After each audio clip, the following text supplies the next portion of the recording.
Hello friends, कैसे हैं आप सभी।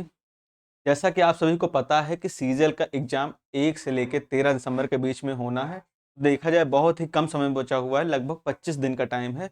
और मैंने आपको बताया है कि इन 25 दिनों में रीजनिंग की कैसे तैयारी करें, क्योंकि रीजनिंग एक ऐसा सब्जेक्ट है जिसमें आप अपनी स्पीड को इंक्रीज़ कर सकते हैं और कम समय में ज़्यादा नंबर पा सकते हैं, ज़्यादा मेहनत किए बिना। क्योंकि इसमें केवल और केवल आपकी समझ, जो आपकी रीजनिंग होती है, उसके आधार पे आप प्रश्नों को हल कर रहे होते हैं।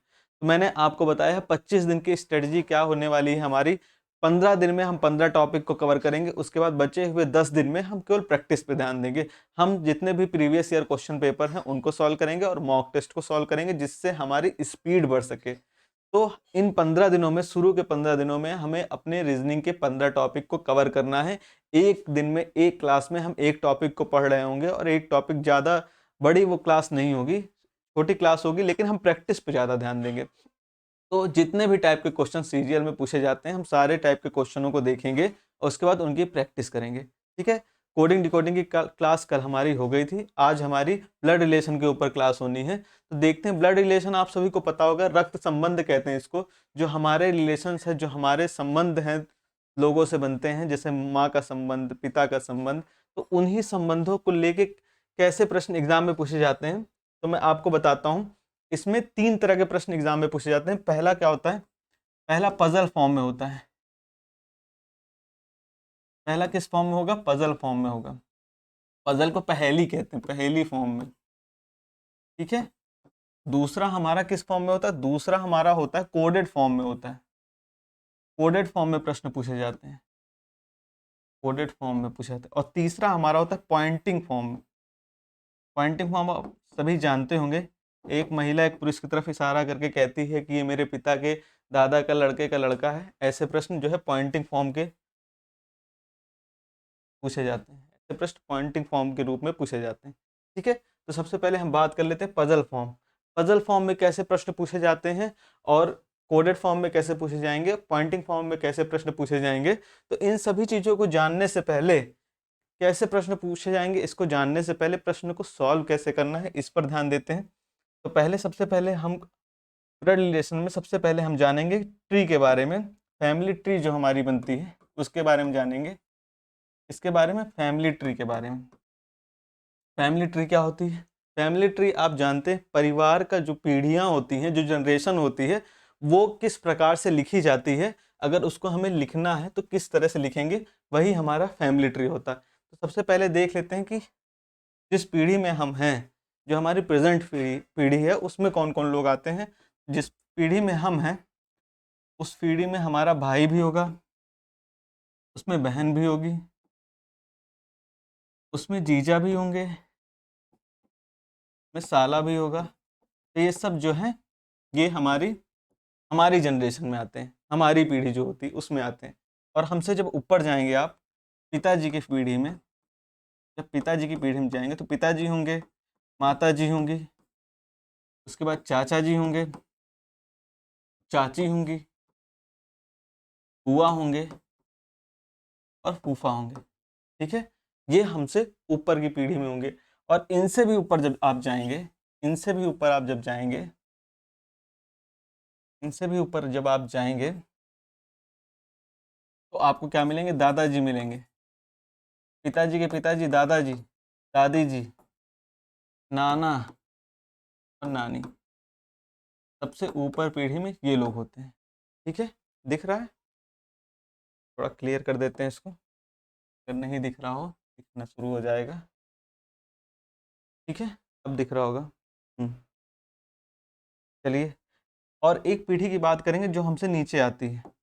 जो पीढ़ी हमसे नीचे आती है वो कौन सी थी? पुत्र की। पुत्र, पुत्री, भतीजा और भतीजी। इनकी पीढ़ी कौन होती है? इनकी पीढ़ी हमसे नीचे आती है। इतनी बात क्लियर है?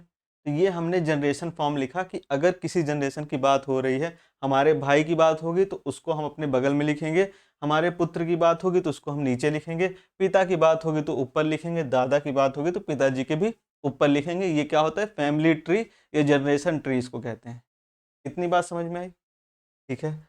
अब हम जान लेते हैं कि मेल और फीमेल को कैसे प्रदर्शित करना है, इनको कैसे लिखेंगे कि मेल कौन सा है और फीमेल कौन सा है, तो इनके बारे में जान लेंगे। मेल और फीमेल, जब भी कभी बात होगी कि ए बी की बहन है, ए बी की बहन है, मान लीजिए ये प्रश्न है, ए बी की बहन है, तो इसको हम कैसे लिखेंगे, इसको जनरेशन में कैसे लिखेंगे, तो मैंने आपको बताया है बहन सेम जनरेशन में होती है, तो ए बी की बहन है, ये सेम जनरेशन में, ठीक है। अब इसमें कौन सा ए और बी, बहन कौन है, इसमें फीमेल कौन है, ये कैसे पता करेंगे, तो इसके लिए आपको क्या करना होता है, मेल के लिए आप प्लस का साइन प्रयोग करेंगे, फीमेल के लिए माइनस का साइन प्रयोग करेंगे, ठीक है। कुछ लोग इसमें जो है ट्राइंगल भी बताते हैं और इसके लिए सर्किल भी बताते हैं, लेकिन मैं जो यूज़ करता हूँ प्लस माइनस, क्योंकि इनको बनाने में ज़्यादा टाइम लगता है और प्लस माइनस को हम आसानी से बहुत जल्दी कम समय बना सकते हैं। इसीलिए ए बी की बहन है, ए जो है बहन है बी की, तो ए जो है क्या होगी, फीमेल होगी, ए फीमेल होगी, तो ए के ऊपर माइनस का साइन लगाया। और बी का हमें पता नहीं, बी जो है लड़का भी हो सकता है लड़की भी हो सकता है, ये नहीं पता हमें, इसलिए बी में हम अभी कोई साइन का प्रयोग नहीं करेंगे। इतनी बात क्लियर है, ठीक है। तो हम क्या करेंगे, हम जो है प्लस के साइन का प्रयोग करेंगे और माइनस के साइन का प्रयोग करेंगे। ट्राइंगल और सर्किल में एक डिसएडवांटेज ये भी है, समय तो इसमें ज़्यादा लगता ही है। दूसरी सबसे बड़ी चीज़ जो होती है वो ये होती है कि जैसे अभी तो यहाँ ए और बी की बात थी, तो हम ए और बी में आसानी से ट्राइंगल का प्रयोग कर सकते हैं। ए को इसमें कर दिया, बी को हमने सर्किल में कर दिया, ऐसे प्रयोग कर सकते हैं। लेकिन जब कोई नाम आपको दे दिया जाएगा, जैसे सुनील, सुनील सीमा का भाई है, सीमा का भाई है। अब यहाँ पर ट्रायंगल और सर्किल यूज करने में क्या प्रॉब्लम आएगी कि जब हम सुनील को लिखेंगे, सुनील और सीमा को लिखेंगे, ठीक है, सीमा को लिखेंगे, तो यहाँ पर सीमा जो है क्या है, बहन है, तो इसमें सर्किल हमें इतना बड़ा सर्किल लगाना पड़ेगा और सुनील के लिए इतना बड़ा ट्रायंगल लगाना पड़ेगा। अब बताइए ये ट्रायंगल लगाना और ये सर्कल लगाना कितना मुश्किल काम है। और यहाँ पर आप जो है क्या करेंगे, नॉर्मल प्लस लगा देंगे और यहाँ क्या करेंगे, आप नॉर्मल माइनस लगा देंगे। इतनी आसानी से हमने प्लस और माइनस लगा के कर लिया, ना कि सर्कल बनाने में हमें काफ़ी टाइम वेस्ट भी होगा और काफ़ी बड़ा बड़ा भी उसमें बन जाएगा। जो हमारा पेज होगा वो भी भरेगा, क्योंकि लिमिटेड पेज होता है। एसएससी का एग्ज़ाम जिन्होंने दिया होगा उन्हें पता होगा कि लिमिटेड पेज ही आपको मिलता है। तो टाइम ना वेस्ट करना है हमें, टाइम कम टाइम में ज़्यादा प्रोडक्टिविटी लेनी है, उसके लिए हम ये काम करेंगे, ठीक है। तो ये हमारी बात हो गई कि कैसे मेल और फीमेल को कैसे प्रदर्शित करेंगे, कैसे प्रेजेंट करना है मेल और फीमेल को। अब आते हैं पजल फॉर्म की बात करते हैं। पहला हमारा जो पजल फॉर्म में क्वेश्चन आते हैं, तो पजल फॉर्म में कैसे क्वेश्चन पूछे जाते हैं वो मैं आपको बताता हूँ। पजल फॉर्म में कैसे क्वेश्चन पूछे जाएंगे, पजल फॉर्म में जैसे कोई क्वेश्चन है, मैंने आपको दे दिया कि ए बी का पुत्र है, ए बी का क्या है, पुत्र है। अब इसको आपको बनाना है, ठीक। तो आप यहाँ लिखेंगे ए, ये किसका पुत्र है, ए किसका पुत्र है, ए जो है बी का पुत्र है, ए बी का पुत्र है, ठीक है। ए पुत्र है इसलिए ए प्लस बी, बी मेल होगा या फीमेल होगा, क्योंकि ए पुत्र है, पुत्री नहीं है, पुत्र है मतलब मेल है, इसलिए हमने प्लस लगा दिया। लेकिन बी में क्या लगाएंगे, बी पिता भी हो सकता है, बी माता भी हो सकती है, क्योंकि ए बी का पुत्र है और बी नहीं पता है हमें कि पिता है कि माता है, इसलिए ये मेल और फीमेल दोनों हो सकता है, ठीक है। अब इसके बाद एक चीज और दी गई कि बी सी की बहन है, बी सी की बहन, ठीक है।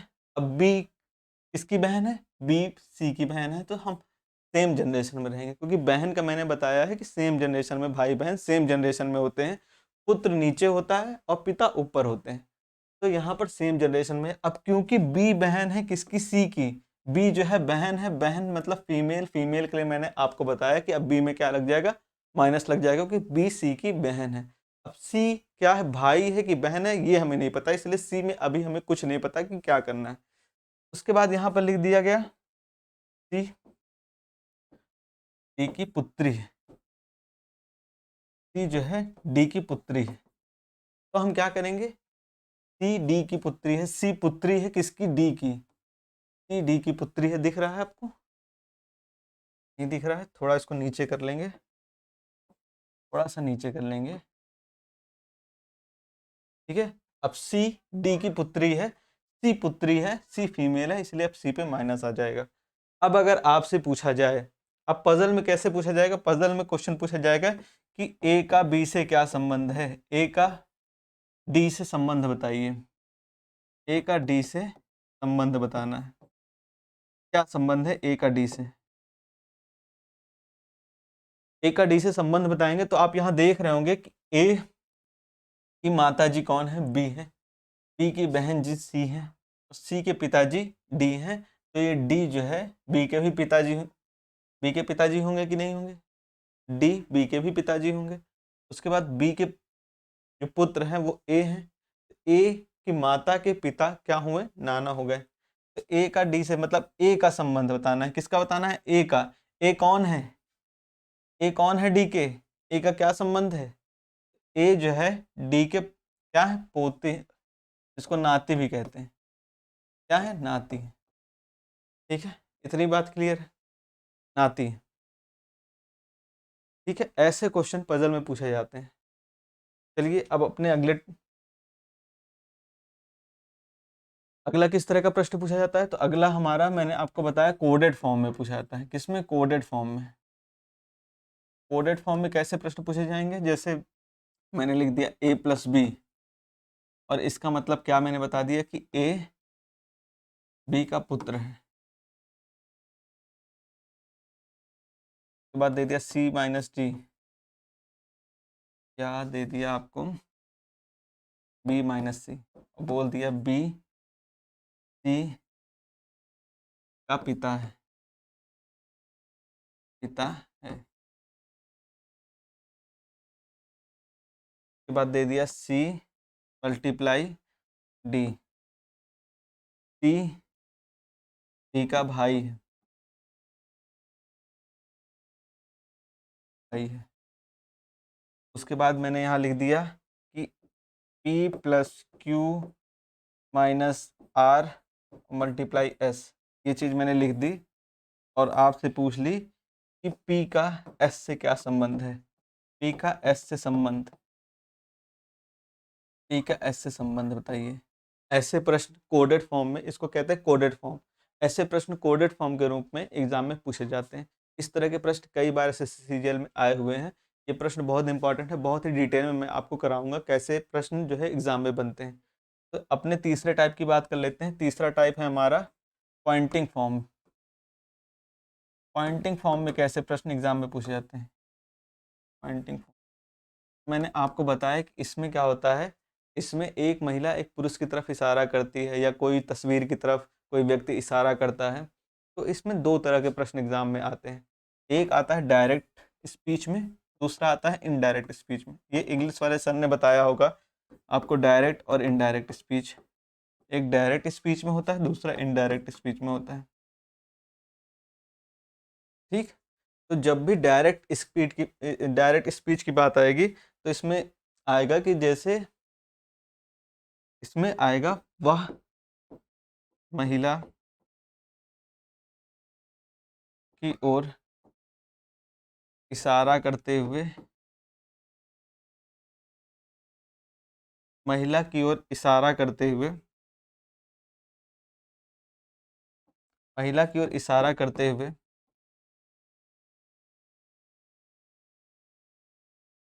राम ने कहा, राम ने कहा। उसके बाद यहाँ पर इन्वर्टेड कामा शुरू हो जाएगा। इन्वर्टेड कामा जब आ जाएगा तो वो डायरेक्ट स्पीच है, और जब इन्वर्टेड कामा की जगह की आ जाएगा, की शब्द का प्रयोग हो जाएगा, तो वहाँ पर इनडायरेक्ट स्पीच हो जाएगी। ऐसे दो स्पीच के रूप में दो तरह के प्रश्न एग्जाम में पॉइंटेड जो कोड होती है, पॉइंटेड फॉर्म जो होता है ब्लड रिलेशन का, दो तरह के एग्जाम में क्वेश्चन बनते हैं। तो उसको हम एग्जाम्पल के माध्यम से देख रहे होंगे कैसे प्रश्न एग्जाम में पूछे जाते हैं। चलिए करते हैं उनको। कुछ प्रश्न मैं आपके लिए लेके आया हूँ, उनको सॉल्व करके देखते हैं। आपने क्या क्या सीख लिया? आपने ट्री बनाना सीख लिया, आपने मेल और फीमेल का रिप्रेजेंटेशन सीख लिया, आपने ये देख लिया कि कितने तरह के प्रश्न एग्ज़ाम में आते हैं, ये भी आप सीख चुके हैं। और सबसे बड़ी चीज़ जो मैंने आपको बताई है कि कितने प्रकार के प्रश्न एग्ज़ाम में आते हैं और उनको कैसे हल करना है, ये भी आप सीख चुके हैं। ठीक है? तो चलिए अपने प्रश्नों को सॉल्व करेंगे। पहला प्रश्न हमारा क्या है? पहला प्रश्न है एक्स और वाई क्या है? भाई हैं। एक्स और वाई क्या है? ये भाई। एक्स और वाई भाई हैं। मैंने आपको बताया है कि जब भी भाई या बहन की बात होगी तो इसी सेम जनरेशन में रहेंगे और एक ही साथ ऐसे लिखे जाएंगे। ठीक है, इतनी बात क्लियर है। एक चीज़ और रह गई है कि मैंने आपको जब बताया था कि मेल और फीमेल की बात होगी, जैसे मैंने यहाँ पर लिख दिया ए और बी, और ए के ऊपर प्लस लगा दिया, बी के ऊपर माइनस लगा दिया, और आपसे पूछ लिया ए का बी से क्या संबंध है, तो आप कहोगे सर सेम जनरेशन है। सेम जनरेशन है तो ए बी की क्या होगी? बहन होगी। ये ज़रूरी नहीं कि बहन हो, ये जो है सेम जनरेशन में, मैंने आपको पत्नी भी बताया था कि पत्नी भी सेम जनरेशन में आती हैं। तो क्योंकि ये मेल है, ये फीमेल है, तो ये इसकी पत्नी भी हो सकती है। और जहाँ पर पत्नी की बात आएगी वहाँ हम डबल बॉन्ड का यूज़ करेंगे, और जब भाई बहन की बात आएगी तो हम सिंगल बॉन्ड का यूज़ करेंगे। इतनी चीज़ आप याद रखिएगा। तो यहाँ पर एक्स वाई का क्या है? भाई है। एक्स वाई का भाई है। ये दोनों भाई भाई हैं। भाई हैं, मेल है, इसीलिए हम क्या करेंगे? प्लस का साइन का प्रयोग करेंगे। इतनी बात क्लियर है। उसके बाद देखते हैं आर वाई का पिता है। आर जो है ये वाई का पिता हो गया, पिता है इसलिए प्लस लग गया। एस टी का भाई है। टी यहाँ पर ना तो टी है ना तो एस है, इसीलिए एस और टी को छोड़िए अभी। एक्स का मामा है। कौन है? एस जो है वो एक्स का मामा है। मामा कौन होता है? मामा होता है माँ का भाई, मामा होता है। तो एक्स की माँ, एक्स कौन है? एक्स मामा है। एक्स मामा है किसके? एस के। एस के मामा। ठीक है, एस जो है एक्स का मामा है। तो एक्स के मामा यानी एक्स की माँ का भाई। एक्स की माँ कौन होंगी? एक्स के पिताजी तो ये हैं। पिताजी की पत्नी जो होंगी, पिताजी की जो पत्नी होंगी उनका भाई। तो थोड़ा नीचे कर लेते हैं, एक सेकेंड। ऊपर ज़्यादा आपको समझ में नहीं आएगा, नीचे बनाते हैं थोड़ा। तो मैंने यहाँ एक्स की बात की, एक्स और वाई भाई भाई हैं। एक्स और वाई ये दोनों क्या हैं? ये दोनों भाई हो गए। ठीक है, एस जो है वो एक्स का मामा है, आर वाई के पिता है। आर जो है वाई के पिता हो गए। अब एक्स जो है एस एक्स का मामा है, तो इनके पिता की पत्नी इनकी मम्मी होंगी, ये माता जी हो गई। माता जी के भाई कौन है? एस, ये किसके? एक्स के मामा हो गए। ठीक है, अब यहाँ पर ये भी लिखा हुआ कि एस टी का भाई है। एस जो है भाई है किसके? टी के भाई हैं। अब पूछा है टी और आर का क्या संबंध है? टी का संबंध बताना है किससे? आर से। तो टी का आपको क्या संबंध दिख रहा है? टी कौन है? टी का बताना है, टी कौन है? टी जो है आर की क्या है? पत्नी। ऑप्शन नंबर बी हमारा राइट आंसर होगा। ऑप्शन नंबर बी हमारा राइट आंसर होगा। इसको थोड़ा डिटेल में इसलिए समझाया है जिससे आपको समझ में आ जाए। पहला क्वेश्चन था इसलिए मैंने डिटेल समझाया। आगे जो है ज़्यादा टाइम नहीं लगाना है क्वेश्चंस में आपको। ऐसे प्रश्न पूछे जाते हैं जिसमें जो है नाम देके पूछा जाता है। यहाँ ए बी सी डी का प्रयोग नहीं किया गया है, यहाँ डायरेक्ट नाम दिए गए हैं। राजीव अतुल का भाई है, तो राजीव को आर जे लिख लीजिए, अतुल को ए टी लिख दीजिए। राजीव जो है अतुल का भाई है। ऐसे प्रश्न में जब तक आपको दिया ना जाए कि भाई है कि बहन है क्या है, आप केवल नाम के ऊपर, जैसे अतुल आपको लड़के का नाम लग रहा होगा, लेकिन यहाँ पर क्या होगा कि जब तक क्वेश्चन में कहा ना जाए, क्योंकि कई नाम ऐसे होते हैं जैसे गुरमीत, तो वो लड़के का नाम है कि लड़की का नाम है ये आप नहीं कंफर्म बता सकते हैं। प्रश्न में आपको दिया जाएगा कि ये लड़का है, ये भाई है कि बहन है, तभी आप प्लस या माइनस का प्रयोग करेंगे। तो यहाँ पर बात की जा रही है कि राजीव जो है अतुल का भाई है, तो राजीव हो गया अतुल का भाई है इसलिए प्लस लग गया। अब अतुल मेल है कि फीमेल है हमें नहीं पता है और हमें लगाना भी नहीं है अभी, जब तक कहा ना जाए। सोनिया सुनील की बहन है। सोनिया और सुनील अभी नहीं आए हैं, इनको थोड़ी देर छोड़ दीजिए। अतुल सोनिया का पुत्र है। अतुल सोनिया का पुत्र है। सोनिया का पुत्र है। अब सोनिया अतुल की माँ भी हो सकती है, सोनिया अतुल के पिता भी हो सकते हैं, इसीलिए जब तक हमसे कहा ना जाए कि मेल या फीमेल है तब तक हम नहीं लगाएंगे। ठीक है, तो अतुल सोनिया के पुत्र हो गए। राजीव सोनिया आगे के, हाँ ये सोनिया सुनील की बहन है। सोनिया बहन है किसकी? सुनील की।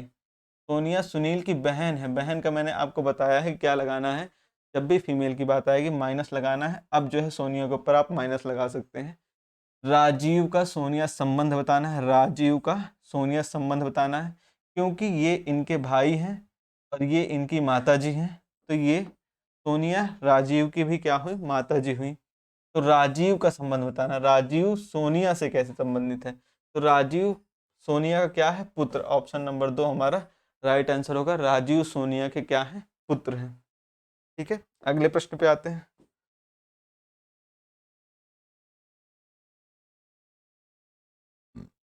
ये देखिए कोडेड फॉर्म में आ गया है। अभी तक हम पजल कर रहे थे, ये कोडेड फॉर्म है। जो सेकंड फॉर्म मैंने आपको बताया था, कोडेड फॉर्म में ब्लड रिलेशन कैसे क्वेश्चंस होते हैं, ये वो दिए हुए हैं।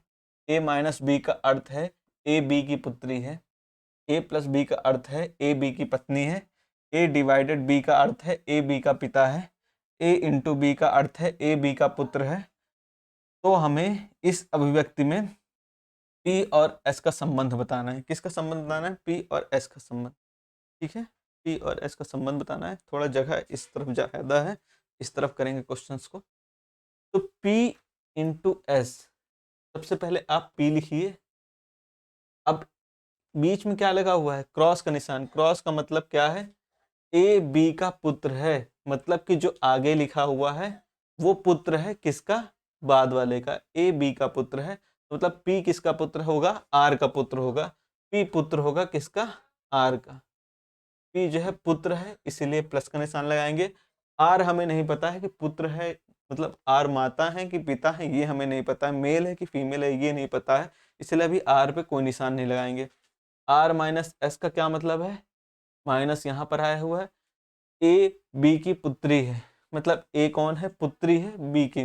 उसी तरह आर जो है पुत्री होगी किसकी? एस की। आर पुत्री होगी किसकी? एस की। आर पुत्री है, इसलिए अब आर के ऊपर माइनस आ गया। इतनी बात क्लियर है? अब पूछा है पी का एस से संबंध। पी और एस का संबंध क्या है? तो आप देख रहे होंगे कि ये पुत्री का पुत्र, पुत्री का पुत्र क्या होता है? पुत्री का पुत्र नाती होता है, और पुत्र का पुत्र पोता होता है। तो नाती, ऑप्शन नंबर सी हमारा राइट आंसर होगा, नाती। ठीक है, इतनी बात क्लियर। चलिए अगले प्रश्न पे आते हैं। अगला प्रश्न देखते हैं। ये आपका पॉइंटिंग फॉर्म जो मैंने आपको बताई थी, पॉइंटिंग फॉर्म का इनडायरेक्ट फॉर्म है कि डायरेक्ट फॉर्म है? आप यहाँ पर देख रहे हैं कि यहाँ पर कोई इन्वर्टेड कामा का यूज़ नहीं किया गया है, इसलिए कौन सा फॉर्म है? ये इनडायरेक्ट फॉर्म। कौन सा फॉर्म है? Indirect form. अगर इन्वर्टेड और डबल इन्वर्टेड कॉमा का यूज़ किया जाता तो डायरेक्ट फॉर्म होता। ठीक है, इतनी बात क्लियर है। अब चलिए यहाँ पर देखते हैं क्या कह रहा। किसी फोटो की ओर इशारा करते हुए एक महिला कहती है कि वह मेरे पति के पिता की पत्नी का बेटा है। उस व्यक्ति का उस महिला से क्या संबंध है? जब भी ऐसा प्रश्न एग्जाम में आए तो इसको कई टीचर्स बताते हैं कि आप खुद के ऊपर से सोच के इसको सॉल्व करिए, लेकिन अगर आपको इसको जेन्युइन सॉल्व करना है, जेन्युइन सॉल्व करना है, तो आप किस तरह से सॉल्व करेंगे वो मैं आपको बताऊंगा। तो अगर आप एक तरह से इसको लिख के सॉल्व करना चाहते हैं तो कैसे करेंगे वो मैं आपको बताऊंगा। तो सबसे पहले आप देख रहे होंगे कि एक महिला कहती है, क्या कहती है? कि वाह मेरे, जहां मेरे, मेरी बात होने लगे, जहां मेरे आ जाए आप वहां शुरू करिए और नंबर लिखिए। मेरे को 1 नंबर दीजिए, पति को 2 नंबर, पिता को 3 नंबर, पत्नी को 4 नंबर और बेटे को 5 नंबर। इतना काम पहले करिए। ठीक है, तो मैंने 1 नंबर दिया और 1 यहाँ लिख लिया, थोड़ा इधर लिख लीजिए 1। अब मेरे पति मतलब मेरे ही जनरेशन में आएंगे, पति हैं इसलिए डबल बॉन्ड लगेगा। मेरे पति का नंबर क्या है? 2, क्योंकि पति है मेल है, प्लस लगेगा। फीमेल हो गई ये माइनस लगेगा। इतनी चीज़ आई, आगे क्लियर। अब 2 का 3 से क्या संबंध है? पति के पिता हैं 3 नंबर, पति के पिता हैं 3 नंबर, पिता मेल है इसलिए प्लस का साइन लग गया। पिता की पत्नी क्या है? 4 नंबर। अब पिता की पत्नी जो होंगी वो क्या होंगी, पत्नी के लिए डबल बॉन्ड, और 4 नंबर इनकी पत्नी है, माइनस लग जाएगा, फीमेल है। पत्नी का बेटा कौन हुए, पत्नी का बेटा 2 नंबर हुआ, ये इनके पति हैं, पति का बेटा ये है, तो पत्नी का बेटा भी 2 नंबर होंगे। या फिर कोई और भी इनका बेटा हो सकता है, जरूरी नहीं कि यही, क्योंकि इकलौते की तो बात की नहीं गई, कोई और भी इनका बेटा हो सकता है। तो उस व्यक्ति का महिला से क्या संबंध है, उस व्यक्ति का महिला से क्या संबंध है, तो यहाँ पर किसकी बात की जा रही थी, मेरी बात, मेरे को मैंने 1 नंबर दिया था, मतलब एक महिला कहती है, वो 1 नंबर पे क्या है, महिला है, 1 नंबर पे कौन है, महिला है, ठीक है, 1 नंबर पे महिला है। और वो क्या कह रही, फोटो की तरफ इशारा करके कह रही, मतलब लास्ट में हमें बताना है कि इसका जो है इनसे क्या संबंध है। तो इसका जो है या तो 2 नंबर संबंध होगा, या तो किसी और से संबंध होगा। तो 2 नंबर कौन है इनके, 2 नंबर इनके पति हैं, पति ऑप्शन में नहीं है, तो इसीलिए पति या देवर होगा, पति या देवर, पति या देवर, तो इसीलिए ऑप्शन नंबर 5 इसमें राइट आंसर होगा। इतनी बात क्लियर है, जल्दी से इसको नोट कर लेंगे।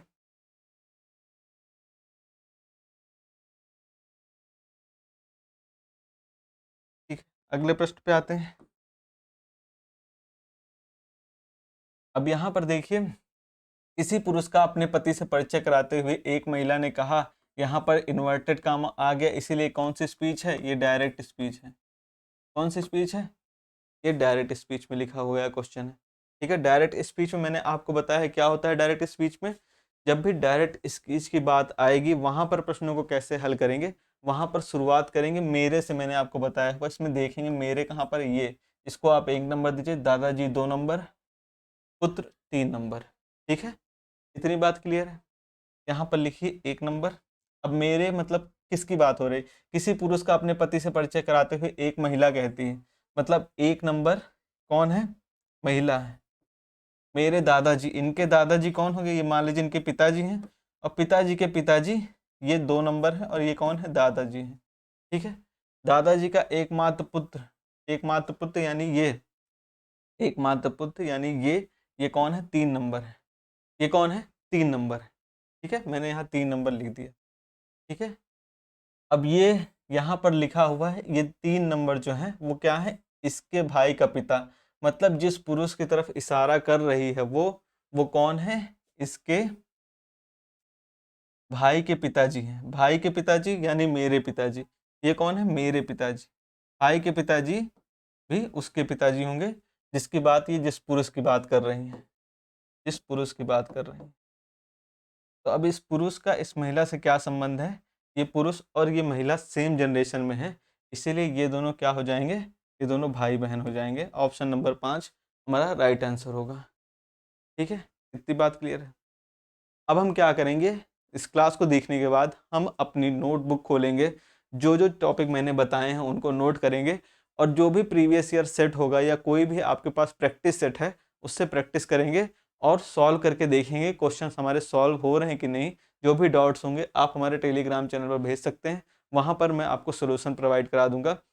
बाद में हम 15 दिन के बाद प्रैक्टिस सेशन लेके आएंगे, जिसमें हम प्रीवियस ईयर क्वेश्चन को करेंगे, मॉक टेस्ट को लगाएंगे, उसमें आपको ये चीज़ें और क्लियर हो रही होंगी। तो चलिए मिलते हैं अपने अगले वीडियो में। धन्यवाद।